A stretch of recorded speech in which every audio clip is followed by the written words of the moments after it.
BFM Business. Toute l'info éco et business à la mi-journée. 60 minutes business. Erwan Maurice. Notre dossier du jour aujourd'hui, en quelques minutes, ce sera l'apprentissage, parce que le gouvernement veut, vous le savez, encourager les entreprises à recruter des apprentis en ce moment. Un plan d'1 milliard d'euros a été annoncé cet été pour soutenir l'apprentissage. On fait le point sur la situation avec ce reconfinement maintenant, avec Patrick Toulmay. Bonjour. Bonjour. Merci beaucoup d'être en ligne avec nous sur BFM Business. Vous êtes délégué interministériel à l'apprentissage. Je le disais, Patrick Toulmay, des mesures exceptionnelles en faveur de l'apprentissage ont été mises en place. 1 milliard d'euros, ça se chiffre à 1 milliard d'euros. Elles vont servir en réalité, Patrick Toulmay, parce qu'avec ce reconfinement dans lequel on est aujourd'hui en plein dedans, ça va servir à payer en fait les salaires des apprentis à la place des entreprises, non ? Bien sûr, c'est une mesure sans précédent. Aujourd'hui, 5 000 euros pour un jeune de moins de 18 ans, c'est 100% de son salaire. Plus de 18 ans, 8 000 euros. Vous savez, j'ai été moi-même employeur, prothésiste dentaire, avec toujours des apprentis en 25-30 ans d'installation. Et j'aurais aimé, en effet, une telle mesure. Bon, 1 milliard d'euros, c'est vrai que on peut pas dire que là, on n'a pas pensé aux employeurs. C'est vrai qu'on a encouragé l'apprentissage. Et Dieu merci, en février, il était à 16% en plus par rapport à l'année dernière. On a chuté à faute du Covid en mars dernier. Et par contre, maintenant, sur la rentrée, on est à égaliser dans beaucoup de CFA. Et même en plus, on est à voir dans certains CFA 10-15% de plus. Patrick Toulmay, avec ce reconfinement, on sait qu'un certain nombre d'apprentis ont peur. Ils craignent de perdre leur emploi, leur formation, ou de la perdre à nouveau, parce que si on regarde les chiffres, on avait déjà 25 000 apprentis artisans qui avaient dû arrêter de travailler pendant le premier confinement. Comment faire pour empêcher les entreprises de se séparer de ces apprentis ?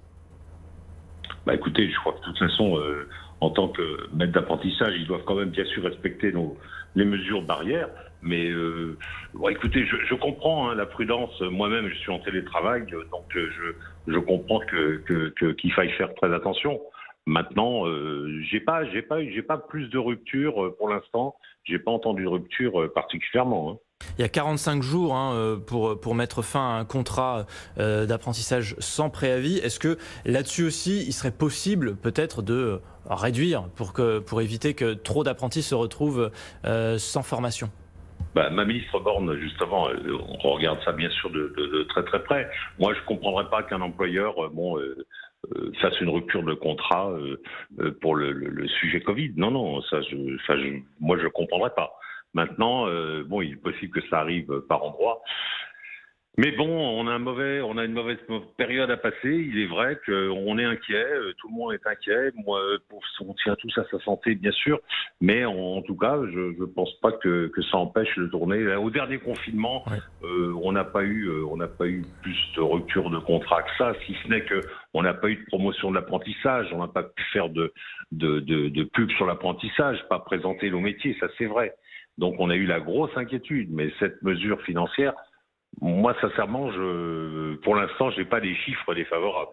Oui, et puis alors il y a toutes ces aides, vous le rappelez au patron, désormais le coût de l'emploi d'un apprenti, il est quasiment nul pour l'employeur. Il est nul sur un moins de 18 ans, 5 000 euros, c'est nul.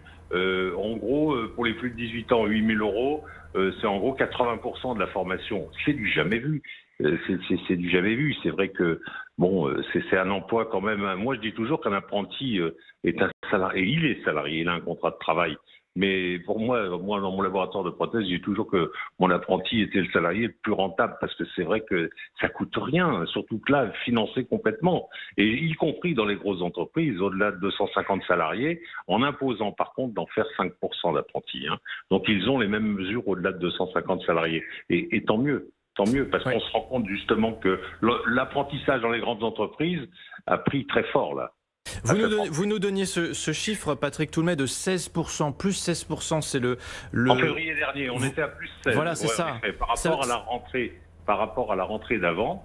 Donc sur 2019, en gros, sur 2019. Ça veut dire qu'on est quand même sur une bonne dynamique. Ça veut dire que la politique qui est mise en place, complètement. On met entre parenthèses cette crise où là encore, il faut trouver des solutions, bien sûr, pour continuer à soutenir l'apprentissage. Mais globalement, on est sur une bonne dynamique et c'est aussi ce qu'il faut chercher à conserver. Bien sûr, la surprise, pour moi, était hyper agréable dans le sens où on voit des CFA qui sont à plus 10, plus 15 par rapport à l'année dernière, malgré le Covid. Donc, bon, maintenant, en effet, je sais, bien sûr, on sait bien que c'est un problème. On y est tous vigilants et en effet, on regardera parce que on va être vigilant sur l'histoire des ruptures de contrat. Mais je ne crois pas. Je ne crois pas. Un employeur, vous savez, j'ai été employeur moi-même. Je ne pense pas que j'aurais cassé le contrat d'un jeune parce qu'on était en période de confinement. Ouais. Patrick Toulmay, le point d'interrogation, c'est quoi maintenant? C'est sur l'année prochaine, parce qu'il va y avoir des plans sociaux, il va y avoir des entreprises qui vont mettre la clé sous la porte, et probablement que l'apprentissage aussi, il y aura un dossier à traiter.